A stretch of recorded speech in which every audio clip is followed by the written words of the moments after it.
नमस्कार.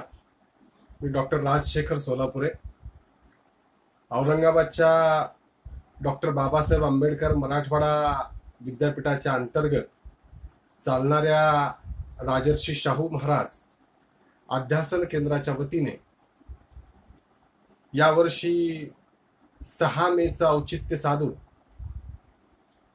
ऑनलाईन व्याख्यानमालेचं आयोजन करण्यात आलेलं आहे.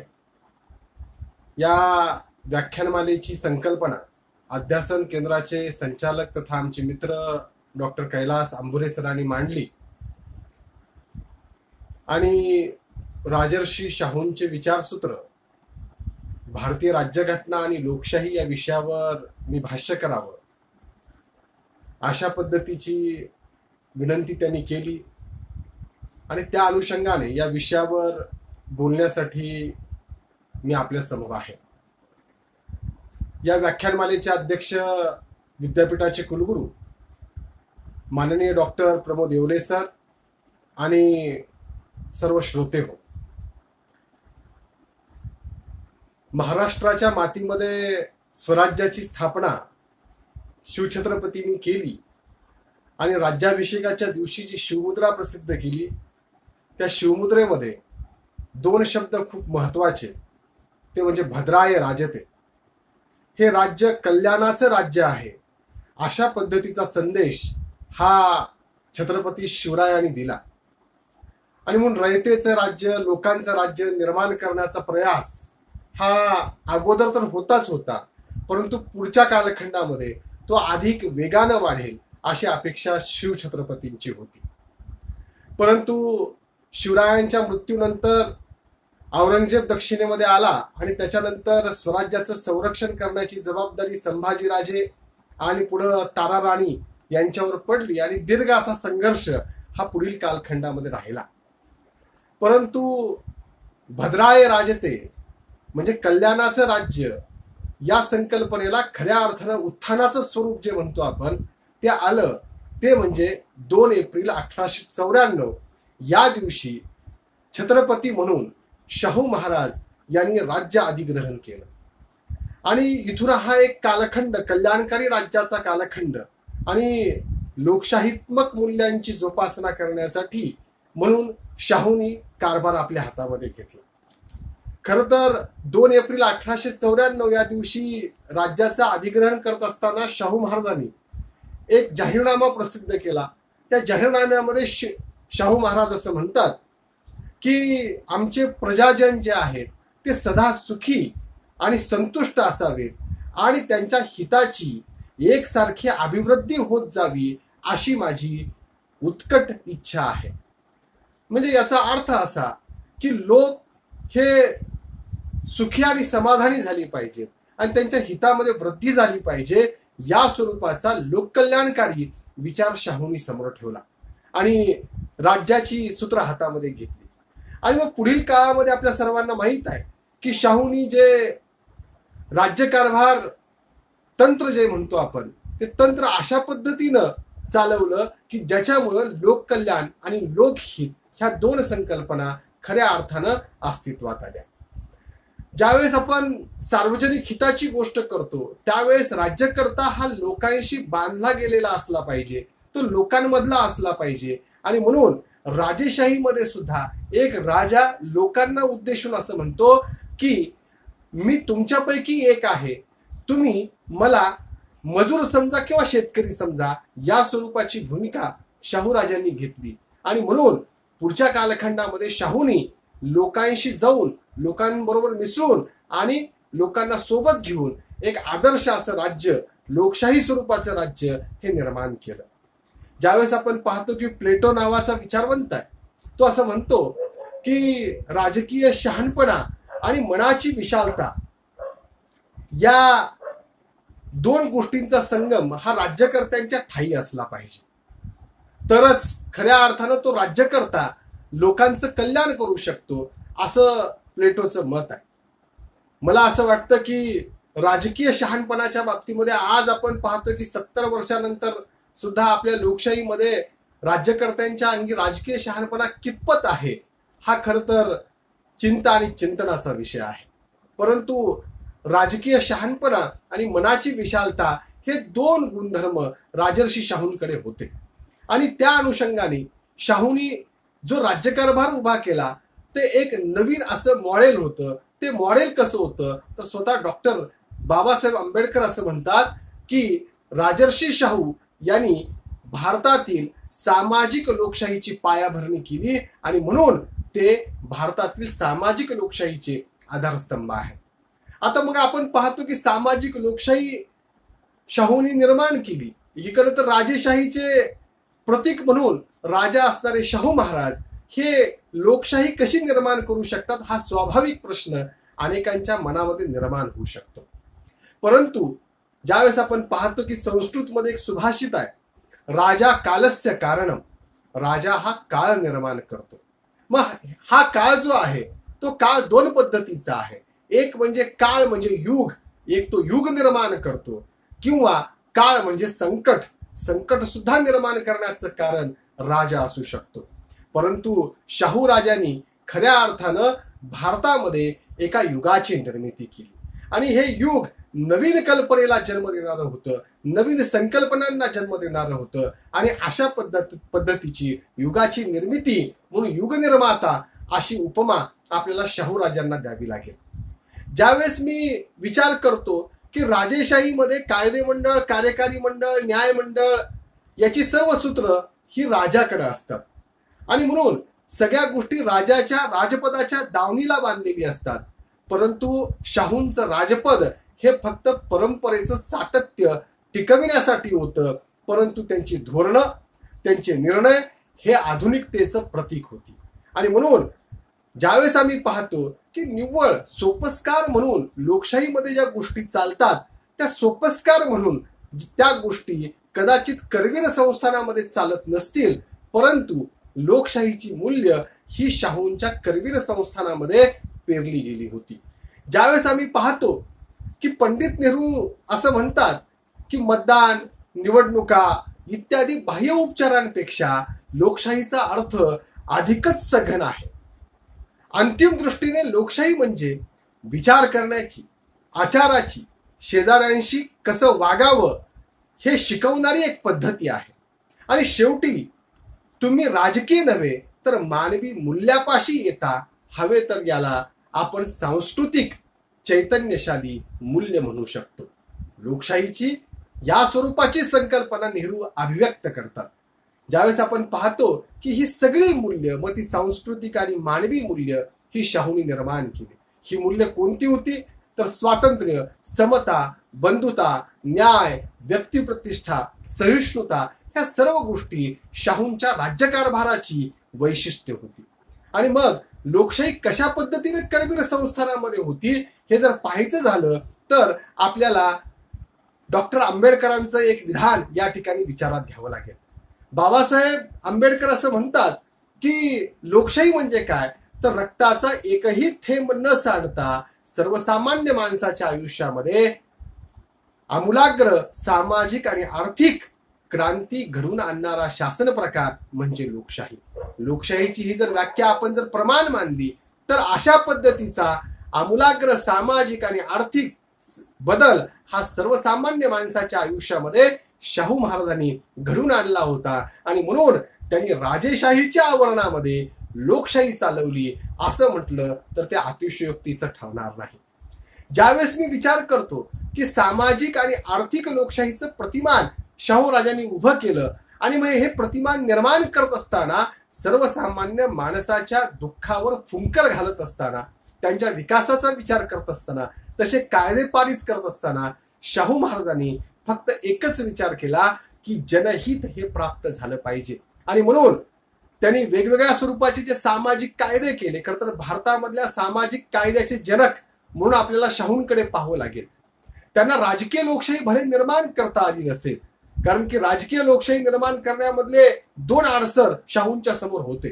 ते दोन आडसर कोणते तर एक तर राष्ट्रीय स्वातंत्र्याचा अभाव आणि दुसरी म्हणजे परंपरागत राजसत्ता. हे दोन आडसर होते. पण हे दोन आडसर राहिले नसते तर कदाचित शाहू राजांनी करवीर संस्थानामध्ये लोकशाही निर्माण केली असती अशा पद्धतीचा अंदाज आपल्याला व्यक्त करता येतो. परंतु तरी सुद्धा मर्यादित राजसत्ता ठेवून जबाबदारीचं तत्व याचा स्वीकार करून आणि लोककल्याणाचे कायदे संमत करून शाहू राजांनी कायद्याचं राज्य निर्माण केलं. राजा बोले दल हले किंवा यथा राजा तथा प्रजा या सर्व उक्तींना तिलांजली देऊन शाहू राजांनी कायद्यापुढे समानता आणि सर्वांसाठी समान कायदा हे तत्व स्वीकारलेलं आहे. आणि हे तत्व स्वीकारत असताना सामाजिक न्यायाची व्यवस्था शाहू महाराजांनी निर्माण केली. आता न्याय म्हणजे काय, तर जे ज्याचं आहे ते त्याला देणं म्हणजे न्याय. आता हे जे म्हणून जे अधिकार आहेत, स्वातंत्र्य आहे, हे स्वातंत्र्य, अधिकार आणि हक्क हे माणसाला मिळाले पाहिजेत, तरच तो त्याच्या व्यक्तिमत्वाचा विकास करू शकतो. आणि अशा व्यक्तिमत्वाचा विकास करण्यासाठी म्हणून जी व्यवस्था लागते ती व्यवस्था राजर्षी शाहू महाराजांनी निर्माण केली. आणि ही व्यवस्था निर्माण करत असताना 26 जुलै 1902 या दिवशी शाहू राजांनी 50% आरक्षणाचा निर्णय घेतला. 26 जुलै 1902 ला घेतलेला हा जो निर्णय आहे तो निर्णय खूप महत्वाचा आहे. त्याचं कारण असं आहे की याचा परिणाम आधुनिक भारताच्या राज्यघटनेवर आणि लोकशाही शासन पद्धतीवर पडलेला आपल्याला दिसून येतो. कारण भारतीय राज्यघटनेमध्ये मूलभूत अधिकारामध्ये, मार्गदर्शक तत्वामध्ये आणि इतर काही कलमांच्या अनुषंगानं आपल्या सर्वांना हे माहीत आहे की आरक्षणाची नीती ही स्वतंत्र भारतामध्ये स्वीकारली गेली. भारतीय राज्यघटनेच्या कलम 15 आणि 16 मध्ये आपल्या सर्वांना माहीत आहे की शैक्षणिक आणि नोकरीच्या अनुषंगानं आरक्षण हे प्रदान करण्यात आलं. तर कलम 46 मध्ये मार्गदर्शक तत्वामध्ये मागासवर्गीयांचं उत्थान व्हावं, जे दुर्बल घटक आहेत त्यांचा विकास व्हावा, याच्यासाठी राज्यानं कायदे करावेत अशा पद्धतीची तरतूद आहे. तर केंद्रीय कायदे मंडळ आणि राज्य विधिमंडळामध्ये आरक्षण कसं असावं याच्या अनुषंगानं कलम 330 आणि कलम 332 ह्या राजकीय आरक्षणाच्या अनुषंगानं कलम येतात. तर कलम 340 राष्ट्रपतींना याच्या बाबतीमध्ये काही अधिकार दिलेले आहेत. आणि याच्याशिवाय 1993 ला जी 73वी आणि 74वी घटना दुरुस्ती झाली, त्या 73व्या आणि 74व्या घटना दुरुस्तीनं स्थानिक स्वराज्य संस्थेमध्ये आरक्षणाचा अधिकार हा देण्यात आला. परंतु एकीकडे ह्या सर्व गोष्टी घडत असताना दुसरीकडे आपण ज्यावेळेस विचार करतो त्यावेळेस आपल्याला असं वाटतं की सत्तेचं योग्य वाटप करण्याचा विचार राजर्षी शाहूंचा होता. आणि म्हणून त्यांनी जातवार प्रतिनिधित्वाची पद्धत ही एका भाषणाच्या माध्यमातून मांडलेली आहे. हे जातवार प्रतिनिधित्व काय आहे? एकीकडे आरक्षण तर आहे, 50% आरक्षण दिलेलं आहे, परंतु तरी सुद्धा जातवार प्रतिनिधित्व असावं अशी शाहूंची भूमिका होती. ही भूमिका कशी आहे तर ते असं म्हणतात एका भाषणामध्ये की सर्व जातीतील लोक पुढे येऊन त्यांना सामाजिक, औद्योगिक, शिक्षण विषयक, सरकारी नोकरी इत्यादी बाबतीत आपापली जबाबदारी पुरी पाडण्याचं सामर्थ्य येणं यास मी जातवार प्रतिनिधित्व असे म्हणतो. यात कोणताही आणि कोणाचाही द्वेष अपेक्षित नसून याद्वारा मागास जाती ज्या आहेत त्यांना स्वतःच्या ताकदीवर पुढे येण्याचा प्रयत्न केला पाहिजे. आणि त्यांना कडेवर घेऊन जाण्याची गरज नाही किंवा त्यांना कुठली तरी कुबडी देण्याची गरज नाही, कारण त्यांची धडपड ही त्यांच्या अंगी शक्ती येण्यासाठी आहे. आणि अशी शक्ती आपण या प्रतिनिधित्वाच्या माध्यमातून दिली पाहिजे असं शाहूंचं मत होतं. आज आपण पाहतोय की वेगवेगळ्या जातीचे आरक्षणासाठीचे जे मोर्चे आपण पाहतो, आंदोलन जे पाहतो, त्या आंदोलनाच्या माध्यमातून मराठा आंदोलन असेल, लिंगायत आंदोलन असेल, धनगर आंदोलन असेल, अगदी ब्राह्मणांचं आंदोलन असेल, ह्या सर्वांनी आरक्षणाच्या मागण्या सुरू केलेल्या आहेत. म्हणजे शाहूंनी किती काळाच्या पुढे जाऊन विचार केला होता की जातवार प्रतिनिधित्व दिलं तर निश्चित स्वरूपामध्ये प्रत्येकाचा विकास हा घडून येऊ शकतो. आणि म्हणून या अनुषंगानं आपल्याला आधुनिक कालखंडामध्ये शाहूंचा हा विचार स्वीकारावा लागेल की प्रत्येक जातीमधल्या प्रत्येक घटकाचा जर विकास करायचा असेल तर आपल्याला वर्गवारी करून आरक्षण देऊन चालणार नाही, तर जातवार प्रतिनिधित्व द्यावं लागेल. सत्तेचं विकेंद्रीकरण आणि अधिकारांचं विकेंद्रीकरण हे झालं पाहिजे. ही शाहूंची लोकशाही स्वरूपाची जी भूमिका आहे ती भूमिका खूप मोलाची वाटते. भारतीय राज्यघटनेमध्ये अनेक पद्धतीच्या कलमांमध्ये शाहूंचा विचार आपल्याला दिसून येतो. हे विचाराचं सूत्र जे शाहूंनी त्या कालखंडामध्ये मांडलं म्हणजे 19व्या शतकाच्या उत्तरार्धामध्ये आणि 20व्या शतकाच्या सुरुवातीमध्ये शाहू राजांनी जी तत्व मांडली ती तत्व ही भारतीय राज्यघटनेमध्ये दिसून येतात. त्याच्यामधलं समतेचं तत्व हे मूलगामी आहे. त्याचं कारण असं आहे कारण की 5 स्वरूपाचे जाहीरनामे शाहू महाराजांनी प्रसिद्ध केले होते आणि ते अस्पृश्यता निवारणाच्या बाबतीमध्ये होते. त्यांनी त्या 5 जाहीरनाम्यांच्या माध्यमातून महसूल असेल, शिक्षण खातं असेल, दवाखाना असेल, शाळा असेल, सार्वजनिक ठिकाणी असतील, या ठिकाणी अस्पृश्यता पाळली जाणार नाही अशा पद्धतीचे हुकूम काढले होते. आपण जर विचार केला खरं तर 19व्या शतकाचा उत्तरार्ध आणि 20व्या शतकाची सुरुवात ह्या दोन्ही कालखंडामध्ये ह्या टप्प्यामध्ये जर आपण विचार केला तर भारतामध्ये अस्पृश्यता ही मोठ्या प्रमाणामध्ये होती. अजून राजकीय क्षितिजावर आणि सामाजिक क्षितिजावर डॉक्टर बाबासाहेब आंबेडकरांचा उदय व्हायचा होता. त्या कालखंडामध्ये शाहूंनी अस्पृश्यता निवारणाचा विचार हा मांडलेला आपल्याला दिसून येतो. आणि म्हणून भारतीय राज्यघटनेच्या कलम 17 मध्ये आपण अस्पृश्यता निवारणाच्या बाबतीमध्ये तरतुदी केलेल्या आहेत. इतकंच नाही तर राज्यघटनेनं केलेली तरतूद ही मुळामध्ये वास्तवात ही अंमलात येत नाही हे पाहिल्यानंतर 1955ला अस्पृश्यता निवारण प्रतिबंधक किंवा अस्पृश्यता निवारण कायदा हा पारित करण्यात आला. आणि मग आपल्या सर्वांना माहित आहे की जर खऱ्या अर्थानं समता यायची असेल तर आपल्याला रक्तसंकर करणं गरजेचं आहे. या पद्धतीची भूमिका ही अनेक विचारवंतांनी मांडलेली आहे. मग ती गांधींनी मांडलेली आहे, आंबेडकरांनी मांडलेली आहे आणि शाहूने सुद्धा त्या स्वरूपाचा विचार हा मांडलेला आहे. आणि म्हणून राजर्षी शाहू महाराजांनी आपल्या सर्वांना माहित आहे की 1919 मध्ये आंतरजातीय आणि आंतरधर्मीय विवाहाचा कायदा संमत केला. हा आंतरजातीय आणि आंतरधर्मीय विवाहाचा जो कायदा आहे तो या समाजामध्ये रक्तसंकराच्या माध्यमातून निश्चित स्वरूपामध्ये एक समतेचा समाज निर्माण करण्यासाठी उपकारक ठरला. ज्यावेळेस आम्ही पाहतो की राजकीय सामाजिकरणाची प्रक्रिया ही गतिमान झाल्याशिवाय राजकीय संस्कृती अस्तित्वात येत नसते. राजकीय सामाजिकरणाची सोशलायझेशन ज्याला आम्ही म्हणतो पॉलिटिकल सोशलायझेशन, ते पॉलिटिकल सोशलायझेशन नेमकं कुठल्या माध्यमातून होणार आहे तर ते शिक्षणाच्या माध्यमातून होणार आहे. आम्हाला जर एक उन्नत स्वरूपाची, धर्मनिरपेक्ष स्वरूपाची आणि लोकशाही स्वरूपाची आणि एका अखंडित स्वरूपाची जर राजकीय संस्कृती निर्माण करायची असेल तर शिक्षण खूप गरजेचं आहे. म्हणून सक्तीच्या आणि मोफत शिक्षणाचा कायदा राजर्षी शाहू महाराजांनी 1917 साली संमत केला. खरं तर अशा स्वरूपाचे कायदे निर्माण करण्यासाठी आपल्या देशाची संसद ही खूप मागे पडली. खरं तर घटनाकारांनी मार्गदर्शक तत्वामध्ये अशा पद्धतीचे कायदे हे कायदे मंडळानं लवकरात लवकर पारित करावेत या स्वरूपाची अपेक्षा व्यक्त केली होती. परंतु राज्यनीतीच्या मार्गदर्शक तत्वामधली ही तत्व अंमलात यायला 2002 हे साल उजाडावं लागलं. 2002 साली 86व संविधान संशोधन झालं आणि त्या माध्यमातून शिक्षणाचा अधिकार मान्य करण्यात आला. मग पुढं 2009 साली मोफत आणि सक्तीचं शिक्षण हे प्रत्येकाला मिळावं याच्यासाठी कायदा करण्यात आला. पण त्याच्यामध्ये सुद्धा काही गोष्टी ह्या अपूर्ण स्वरूपाच्या दिसतात.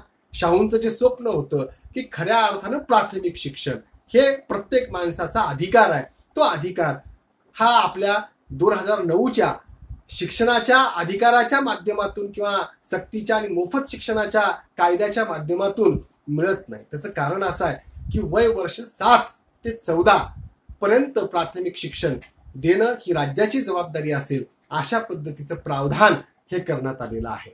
परंतु दुर्दैवानं 7 वर्षाच्या अगोदरचं शिक्षण याची जबाबदारी कोणाची हा प्रश्न परत अनुत्तरित राहतो.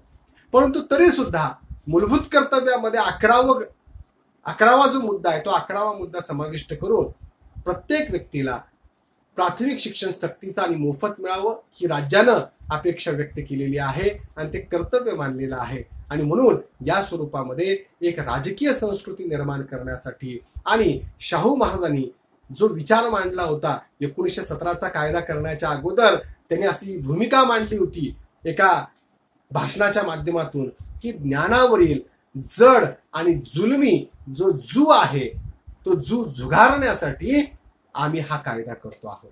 मला वाटतं की हा जू या देशामधल्या बहुजन समाजाच्या मानेवर परंपरेनं लादलेला आहे. ज्ञानबंदी केली होती, ती ज्ञानबंदी मुक्त करण्याचं काम शाहूराजांनी केलं आणि त्याचंच प्रतिबिंब आमच्या देशाच्या आधुनिक लोकशाहीमध्ये पडलेलं दिसून येतं.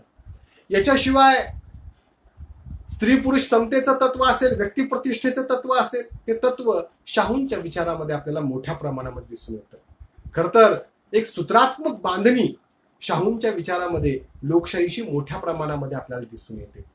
मी ज्यावेळेस पाहतो की विधवा पुनर्विवाहाचा कायदा शाहूंनी 1917 साली केला, त्याच्यानंतर पडदा पद्धती निषेध कायदा त्यांनी 1919 मध्ये केला आणि विशेष म्हणजे 1919 मध्ये क्रूरपणाच्या वर्तनास प्रतिबंध करणारा कायदा केला. हे क्रूरपणा कोणता आहे तर स्त्रियांच्या बाबतीमध्ये ज्या अनेक प्रथा, परंपरा आणि हिंसाचाराच्या ज्या घटना होत्या त्या घटनांना पूर्णविराम लागावा ही अपेक्षा शाहूंनी व्यक्त केली आणि त्या अनुषंगाने हा कायदा केला. खरं तर अशा स्वरूपाचा कौटुंबिक हिंसाचार प्रतिबंधक अधिनियम आणि छेडछाड विरोधी अधिनियम करण्यासाठी आमच्या देशामध्ये 2005 हे साल उजाडावं लागलं. म्हणजे एवढ्या दीर्घ कालखंडानंतर अशा स्वरूपाचे कायदे केले गेले, परंतु शाहूराजांनी 20व्या शतकाच्या सुरुवातीलाच हे सगळे कायदे केले होते. आणि विशेष म्हणजे देवदासी प्रथाबंदी कायदा. आमच्या देशामध्ये देवाच्या नावानं स्त्रियांना सोडून देण्याची पद्धत आहे. मुरळी असेल, संकव्य असेल किंवा वेगवेगळ्या ठिकाणी वेगवेगळ्या नावानं देवदासी सोडण्याचे प्रघात आहे. आणि म्हणून देवीच्या नावानं, देवाच्या नावानं या स्वरूपामध्ये स्त्रियांच्या देहाची विटंबना करण्याचे जे प्रकार आहेत ते विटंबना करण्याचे प्रकार रोखले गेले पाहिजेत ही भूमिका शाहूराजांनी समोर ठेवली. आणि त्या अनुषंगाने राजर्षी शाहू महाराजांनी 1920 मध्ये देवदासी प्रतिबंधक अधिनियम पारित केला. अशा पद्धतीचा कायदा महाराष्ट्रामध्ये 2005 साली पारित झाला. म्हणजे याचा अर्थ की लोकशाहीमधले सगळी जी मूल्य आहेत ती मूल्य राजर्षी शाहू महाराजांनी खूप अगोदर ही अंमलात आणली होती. आता आपण ज्यावेळेस पाहतो की शाहूंचं राज्य हे धर्मनिरपेक्ष राज्य होतं का, तर याच्याबद्दल अनेक मतप्रवाह हे अस्तित्वात आहेत.